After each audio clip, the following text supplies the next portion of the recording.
Howdy folks, so if you watched my last video, you'll have seen me unbox this old Tri-ang Caledonian 422 locomotive that I got off eBay for 50 quid. Considering this is 50 years old, it's in pretty good condition, so I think I got a pretty good buy there. My main concern with this model is that it'll get a bit stuttery on points and crossings, due to the lack of conductive wheels. Also, just the single big drive wheels, I wonder if there'll be a bit of a traction issue. And I'm also concerned about the balance of the thing. It seems to be very front heavy. So let's turn on the power and see how it runs.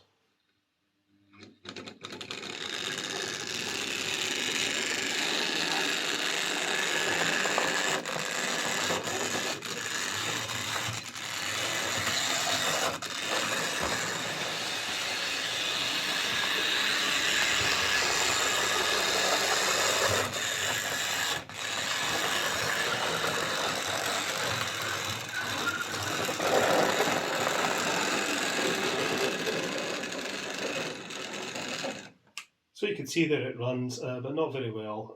As I suspected, it's a bit stuttery in the points, and it's a bit grindy sounding, and I could see the rear wheel dragging occasionally there. So let's get this to the bench and take it to bits. So let's go look at this. Yeah, as I say, this is a locomotive I've been after for a long time, so I've been really itching to get a look at one of these. Right, we'll look at the tender later because I think, squeaky wheels. So the plan of action here is to take this apart, service the motor, make sure it's all clean, lubricated, clean up the wheels, see what we can do about this balance issue. I think possibly make an adjustment to the front buggy coupling will help that, I think. I'm not sure what scope there is for adding weight to this, actually, coming to look at it. But let's get into it and we'll see what's what. So we've got a screw at the back here with the standard little crack in the body around it.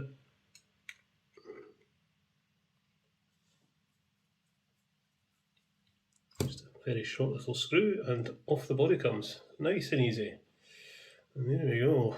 So the motor's mounted in reverse.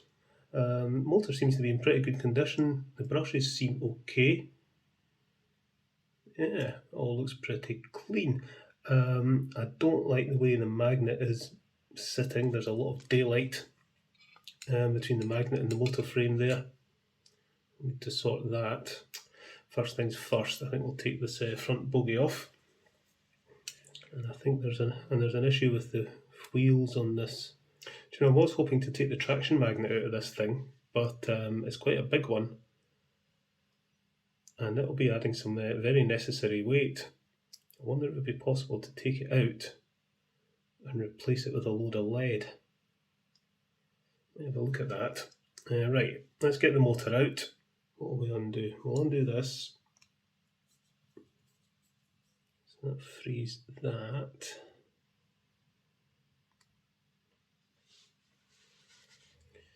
Use brass screwdrivers to undo that. Does that now just lift out?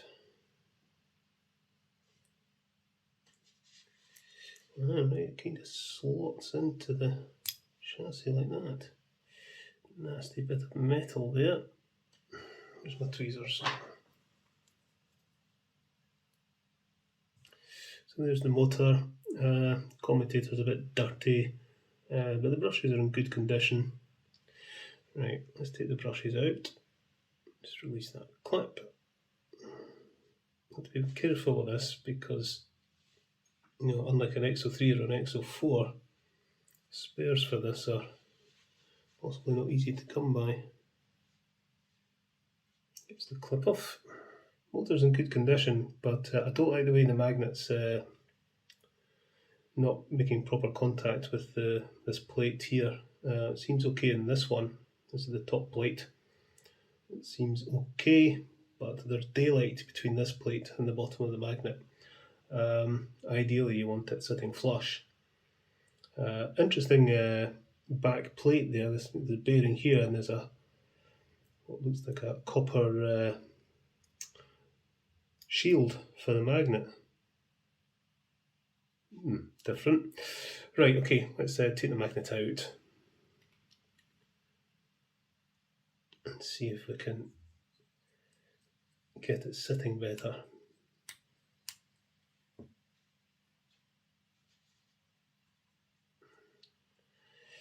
So that sits fine.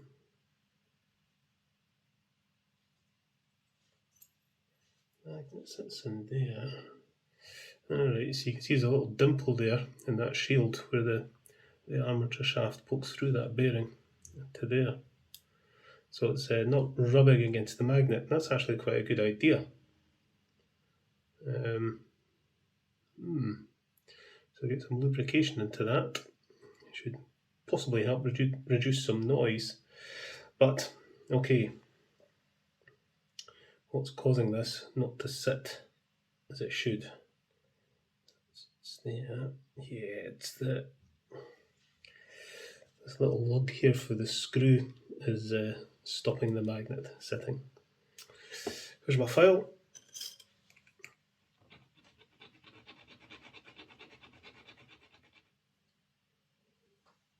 I think that'll do. Simple as that. Take that out. Does that come out? Oh, there's a little ball bearing in there as well. So it's the ball bearing that must push against the that plate in front of the magnet. Now we can get that out. Is there a ball bearing in there as well? Yes, there is. Right, okay, we'll get the monkey brush onto that. And we shall get a load of oil down in there.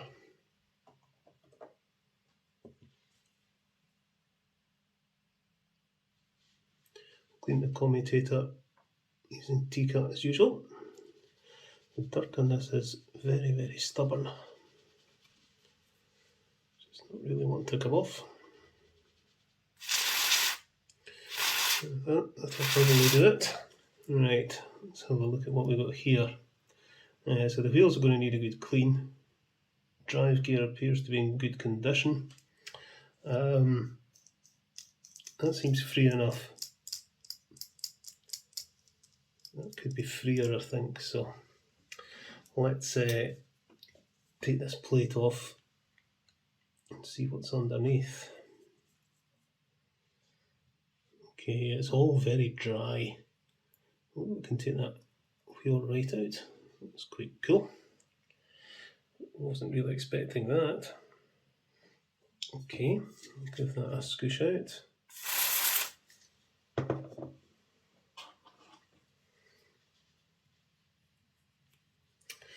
And there is the traction magnet. It's quite a biggie. I'm pretty sure this would run better without it.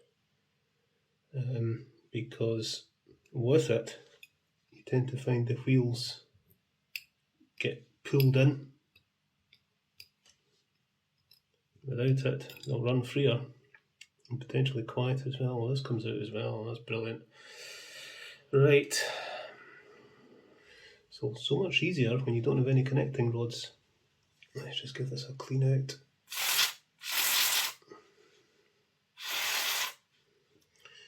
Clean up that axle. What do I do about the traction magnet? I think I'm going to have a go at filling that space with lead. It'll be heavier than the magnet, which is good, and hopefully it'll run just a little bit better. Okay, so I've removed the traction magnet and filled up the space with some lead. And just finished off with some insulating tape at the sides there. You know, that's going to be better because the wheels aren't going to get pulled to the traction magnet, and it adds a little bit extra weight. Which side has got the pickup? It's going to be that way around. So, and then we'll get some fresh lubrication in here.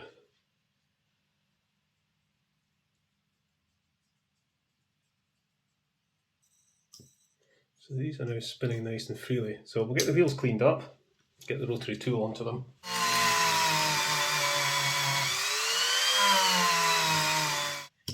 Polish with some contact cleaner. Just a wee drop. Right, okay, I think we're done with the chassis. Let's have a look at this front bogie. Squint wheels, dirt and gunk. Yeah, so that's cracked. In 3 places actually. This is all very grimy. There's quite a hefty spline on the axles of these, and I think that's why it's split one of the wheels. Stick this in the vise. That's better. I think that'll do. So we can start to put this motor back together. I want to get some grease where that little ball bearing is, just to make sure it's not going to fall out. A dollop of that in there. That wants to fit in there like that. And then that wants to go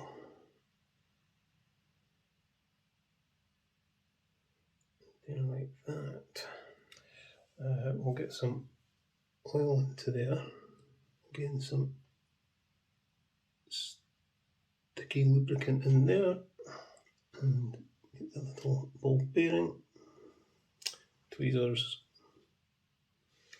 like so. Go there like that. That then goes on there.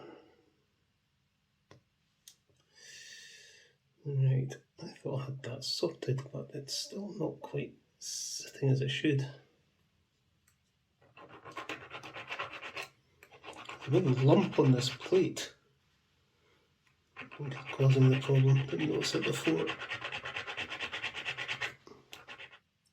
That's better. Didn't notice that before, but there was a lump on the plate. Got rid of that, and that is now sitting flush.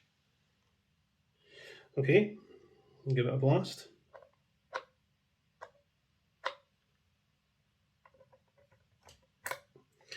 That should now be nice and strong. Screw that into there. Keep the magnet nice and tightly in place. Right, the clip will go on here. Like that. Make sure my brushes are clean and get them into position.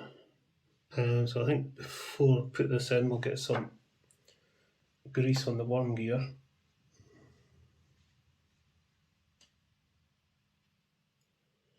That'll slot into here, as it should do, like that.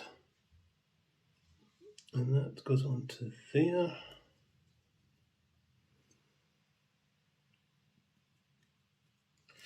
Okay.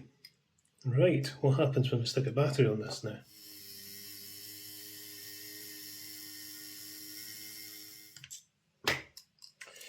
And let's pop this on the test track and see what it does.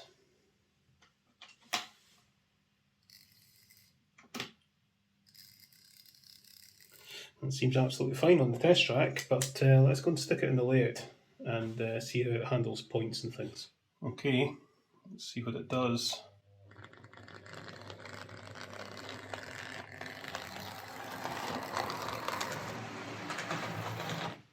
Yep, just knew this would be a problem.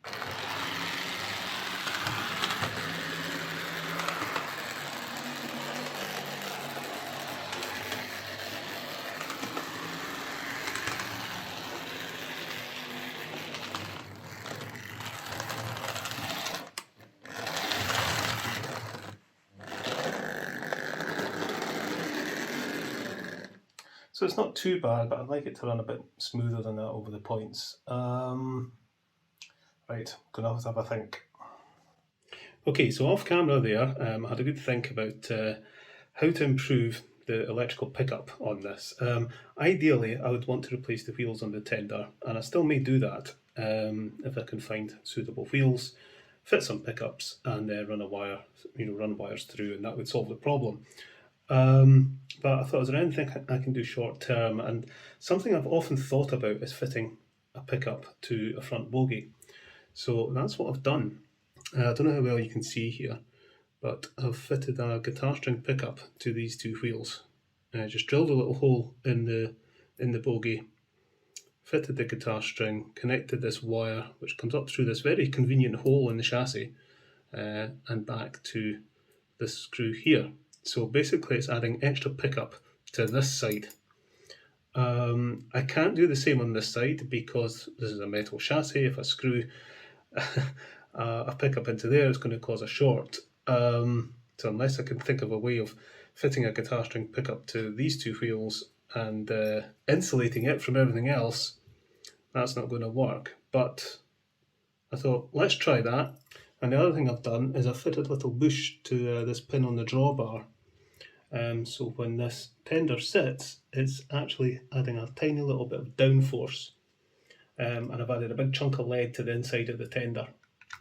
So when that sits on the track, this is held quite firmly in place.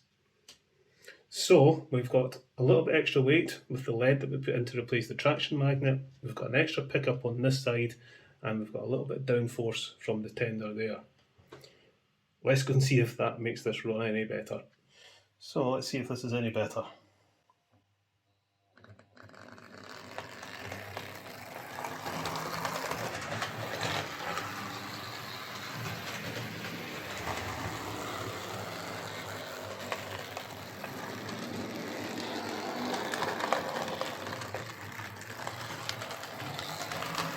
That's heaps better. Right, let's get the body sorted. We'll give the body a bit of a dust. All I'm going to do is touch up the red paint because there's a bit here where the blue's showing through, and some around the cab there as well. So I think we'll touch up the red paint and leave it at that, I think. Actually, looking at the smoke box, there's some blue paint showing through, so yeah, I think I do need to get some black paint on there. So hopefully this is near enough the right shade of red. It's Crimson Lake. Let's do it underneath here first. Oh no, it's too light. Looks like I'm going to have to do a bit of mixing. That's better.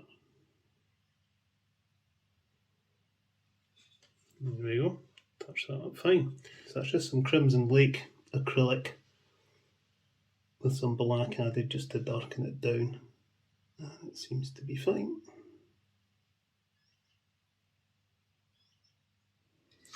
Okay, so paint all dry. We'll get this body put back on. Just slot it into there. Little screw in the rear. Don't over tighten it. So there we are, there's my lovely Caledonian Single. Let's go and pull it out the shed and give it a run around the layout. Okay then, let's bring her out.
So there we are, that's my old Tri-ang Caledonian Single running, not bad at all things considered.